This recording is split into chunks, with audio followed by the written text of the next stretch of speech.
That's fine, right?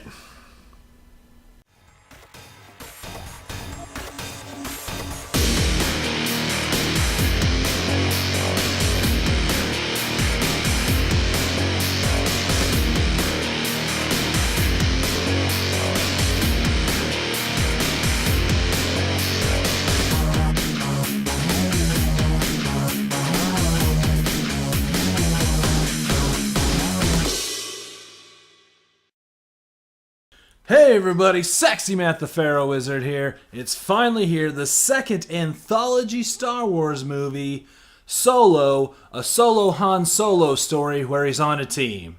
Hashtag, oh that's how he got that scar. What did I like? What did I dislike? Let's talk about it. Since of course this is part of the greater Star Wars franchise, let's quickly go over my hierarchy of what I like and what I dislike of the Star Wars movies. So here's my list of the rankings that I currently have for all the Star Wars movies. I don't want to take up too much time to go through every single one, so there's my list. Yes, Last Jedi is at the top. Come fight me. But that's what I think where the movies stand right now. So where does Solo, a solo Han Solo movie, fit on this Solo list? Well, let's talk about it.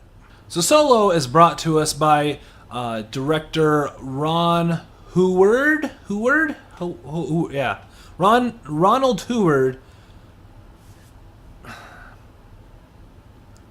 is this?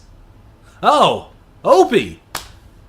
Who's letting Opie direct a movie? Like, he's never going to be a good director or have awesome movies. That's a really weird decision for a Star Wars movie to give it to this guy. Like, he's never going to know how to direct a movie properly. That's really weird. Huh. So the plot of Solo is it's Han Solo's origin movie.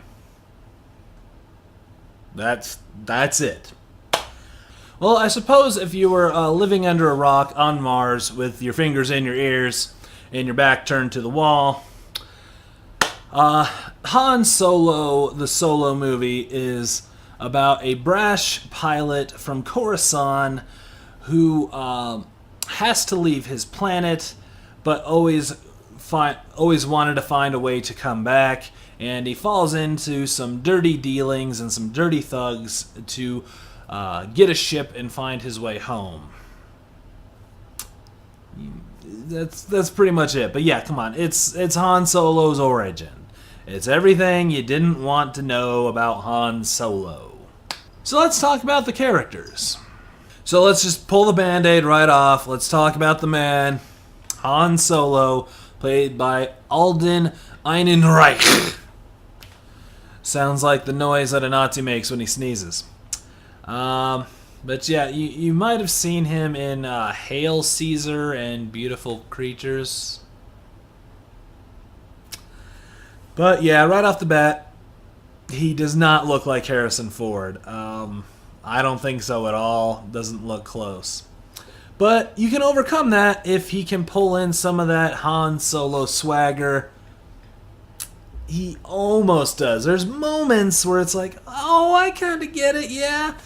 But like if you show that person who is on Mars under a rock the movies in chronological order, they're going to be confused that this guy from this movie is the same character as the guy in A New Hope. It's not... It doesn't feel like Han Solo most of the time. There are some times in his brash moments where you're like, oh, okay, yeah.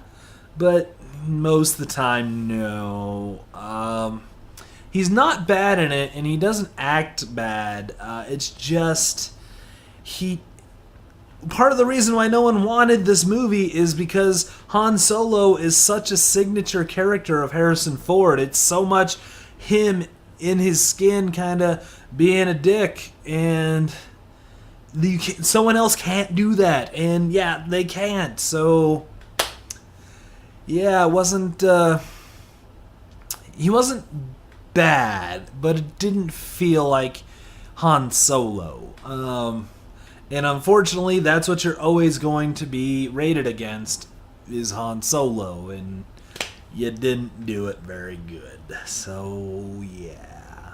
And his partner in crime, Beckett, is played by a young up-and-coming actor, Woody Harrelson, who you might remember from the not terrible at all and definitely award-winning fantastic movie 2012, which, yeah, of course, because we all talk about that movie all the time. We all love it. It's everyone's favorite movie, but yeah, he's in 2012. But all joking aside, Woody Harrelson is an American treasure. He is amazing in everything he is in, including 2012. He's even good in he's good in crap, but he's always awesome. And yeah, he comes to this and is awesome. He's this old smuggler slash thief who doesn't give a shit about anybody, and he's got the swagger to him. I really love what Woody Harrelson does. I really got into this character Beckett. Just a real nonsense, kind of just living his life the best he can kind of character. And I really liked what he did there. I had a lot of fun with Beckett. So Woody Harrelson was fantastic in this. But let's flip that switch again and talk about Kira, played by the world's worst actress, Emilia Clarke. And yes, that includes Game of Thrones. She is terrible in Game of Thrones. She was terrible in Terminator Genisys. She's just not a very good actress. And so, well, my first problem with this character, and I really only found that out while writing this episode, is her name is Kira, spelled like this. No, you can't just take like a regular name and spell it stupid and call it spacey. Like, yeah, no, in Star Wars, my name is Matt. I mean, that's not her fault as an actress, and really you don't notice it in the movie at all, but it's real dumb. But she is what we call in the film theory world a sexy lamp. Which, yeah, if you could replace the lead woman in a movie with a sexy lamp and not lose anything, that's a poorly written female character. She is a sexy lamp. She is the love interest. That is what she is. They give her different little fun outfits. But yeah, she's just the love interest, and she's not even very good at that. She always has this look on her face of,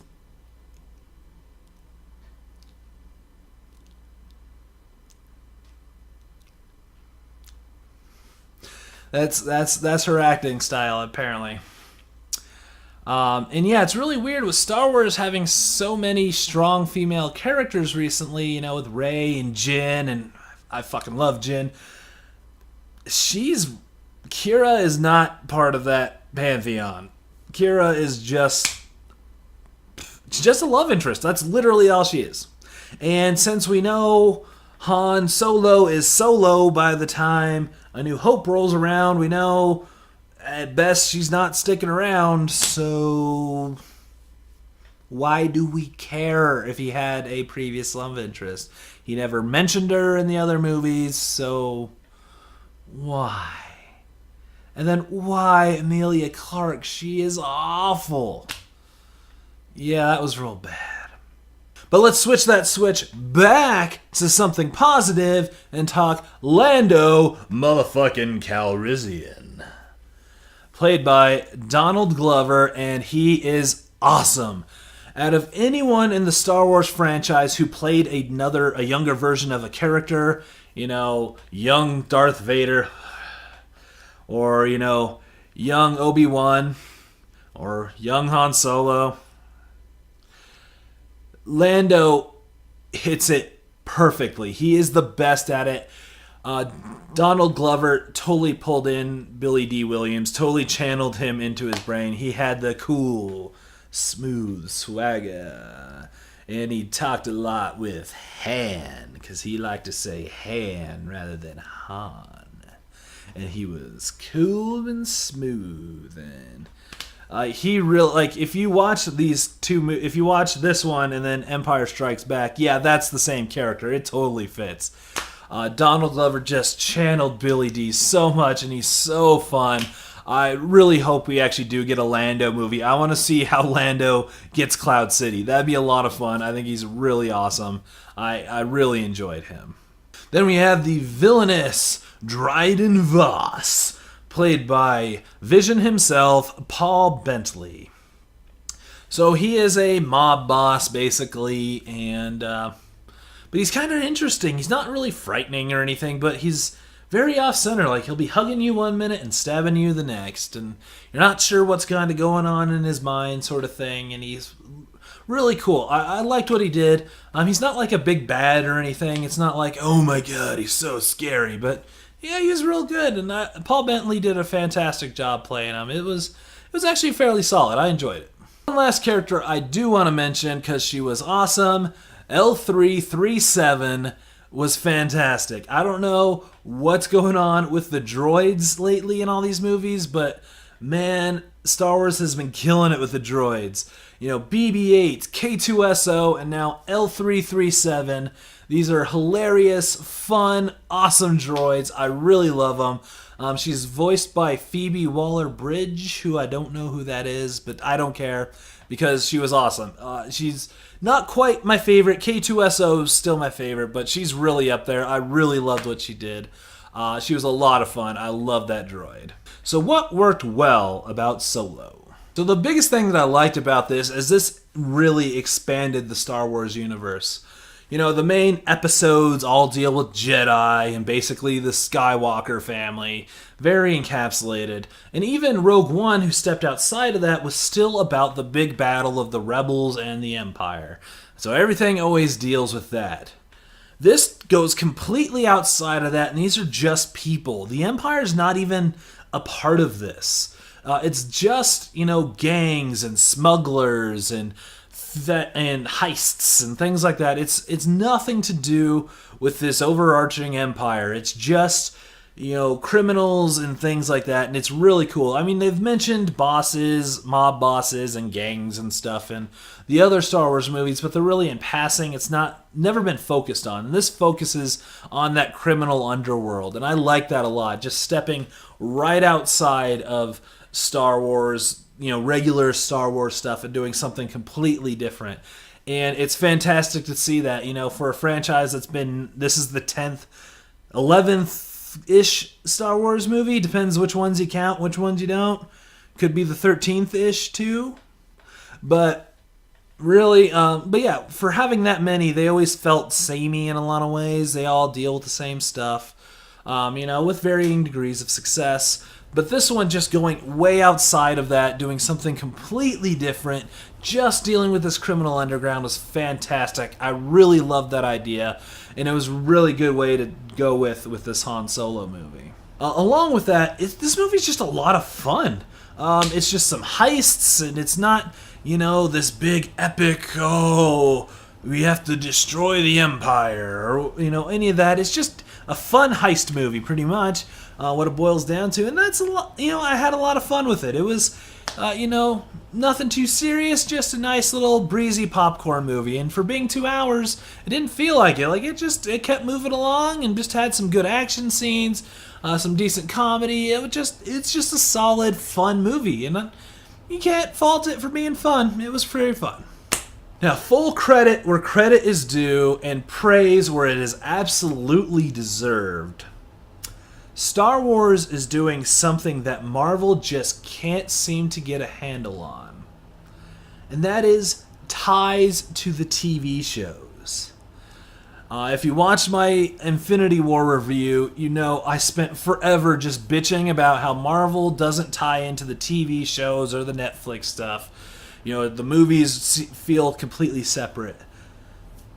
No, they make direct references to the Clone Wars in this. I won't say what they are. I don't want to spoil anything. But there are direct references to that. Just like Rogue One had direct references to Rebels, this one does Clone Wars. And it's great because it's like, oh my god, they did that. That is so cool. It gives you kind of a reason to watch those shows. You know, it ties it all together. This is one big universe, and that is something Marvel apparently can't figure out or do. And yeah, this one did it, and it was great. I really enjoyed that little nod, and there's a ton of little Easter eggs and fun stuff in this as well. So a lot of cool stuff. And finally, the last thing I noticed that I really liked was the look of this. This, again, like Rogue One, is this dingy, dirty, really lived-in universe.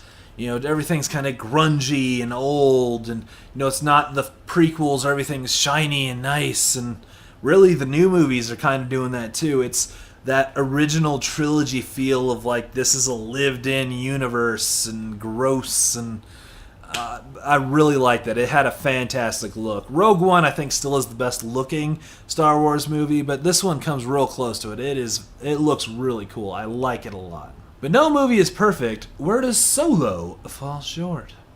Well, this movie has a giant bag of prequelitis. Wow, so that's how Lisa got her sacks. Next, I'll tell you the origin of Maggie's pacifier. What origin? We get them for $1.95 down at the Safeway. What I mean is, anytime any franchise, not just Star Wars, any franchise has a prequel, they gotta do these, like, oh, that's how we got this, and that's how this happened, and oh, that's where, you know, he got his name, that's how he got his hat, like, that's this. Yeah, Han Solo has got a huge bag of prequelitis. It's all the time of, oh, that's how he got his blaster, that's how he got his name, that's how he met Chewie, that's how he got the Falcon, that's what he mean when he said this. And they're really, really bad. They're very ham-fisted, or would you say Han-fisted? Yeah, they're very bad, especially where they actually give an origin to his name, and it's awful. I audibly groaned when they did that, and it's very early in the movie, and it sets you up for, like, oh god, here we go. And yeah, anytime they did any of that stuff, it was incredibly cheesy and real bad.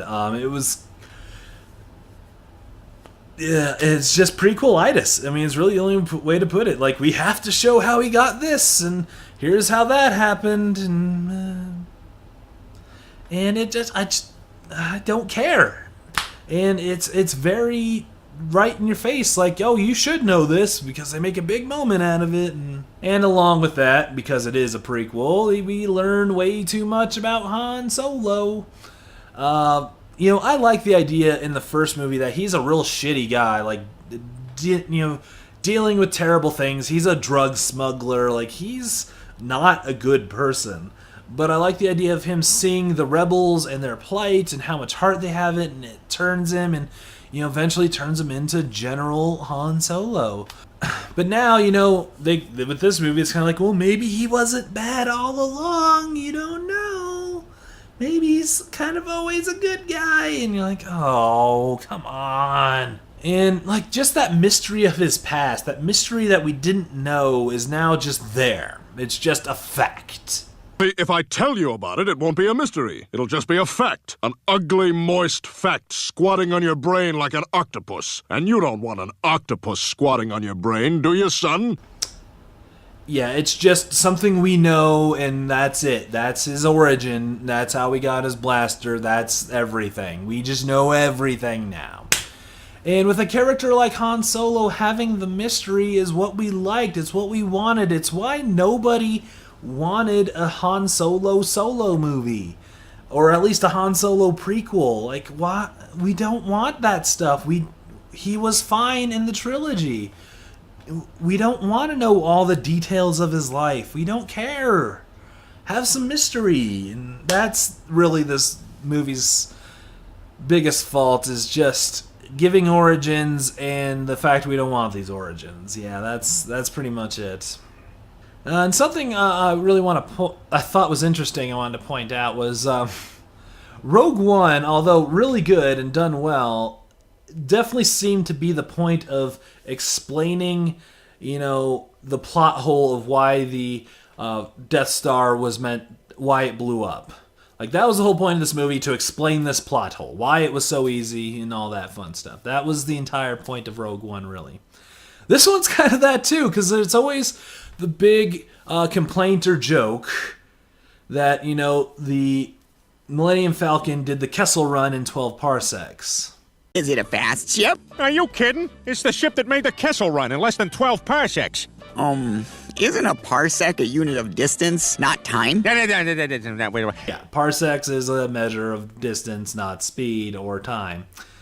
This whole movie was to do that, to explain why he was able to do the Kessel Run in 12 parsecs and not like 12 seconds or 12 minutes or whatever. Just because, 40 years ago, George Lucas thought parsec was a spacey sounding name, so he used parsec. And now we all pointed out that that's not a distance, but now we have to explain why that's not a plot hole. No, it actually did go 12 parsecs. It did the Kessel Run in 12 parsecs. Yeah. It's just really weird. Like, are they just like going through the original trilogy and finding plot holes and then like making an entire movie to explain that plot hole now? Is that how these anthology movies are going to work? All right, so I got a couple spoiler things I want to talk about. So throw up the spoiler sign, jump to this time code here if you want to skip past my spoilers, because I'm going to do some spoilers now. You ready? I'm ready. You ready? So that reference I mentioned earlier, Darth Maul is alive!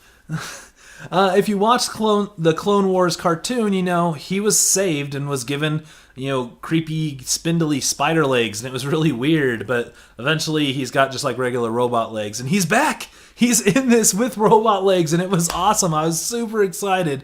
I mean, I'm not super huge on what they did with his character in Clone Wars, but just the mention was awesome. And then it kind of left these hanging plot threads where Kira goes off with Darth Maul.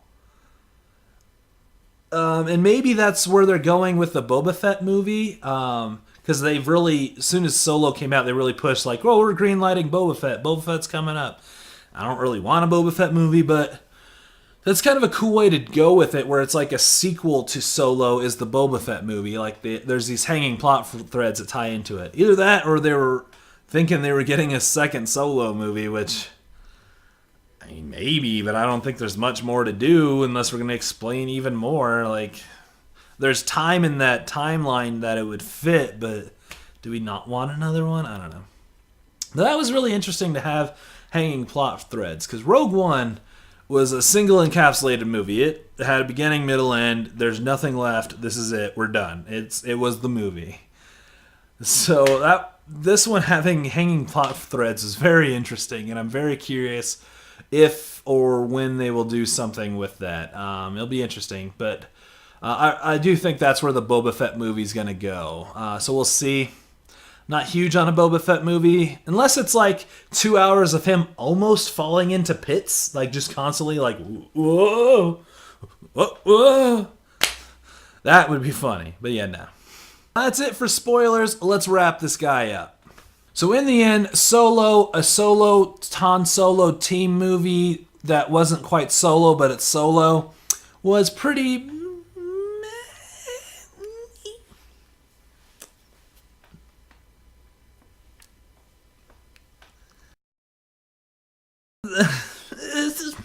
That's the only way to explain it. I mean, for a movie nobody wanted at all, they did a pretty good job. And also considering all the behind-the-scenes nonsense of weird, like, actors saying stuff, and then they ended up firing the directors and almost reshooting the whole thing. I was really expecting, like, a Justice League-style train wreck, but it is a very competently made movie. Ron Howard is a great director. For a movie no one wanted, yeah, it's pretty fun. It's all right. It doesn't blow me away. It's not like it didn't go full Guardians of the Galaxy, where Guardians of the Galaxy was the movie nobody wanted. They thought it was real dumb. I even thought it was real dumb. But then it's awesome. Everyone loved it. This one's not there. It's a movie no one wanted. That's okay. And so, yeah, I'm going to give it the rating of a rental. Obviously, if you're a huge Star Wars fan, you're going to see it in theaters. But for Ma and Pa Kettle or, kind of lax Star Wars fans, I mean, you don't check it out on Redbox or rent it on Amazon Digital when it comes out. It was a lot of fun, but it's nothing to write home about. Let's put it that way. So what'd you think of Solo? Let me know in those comments below, and give me a thumbs up because I saw Solo, and I'm not going to let that joke die. And if you could share this video, that would be incredibly helpful to me. I'm Sexy Matt the Pharaoh Wizard. Until next time, hold on to your hold slots.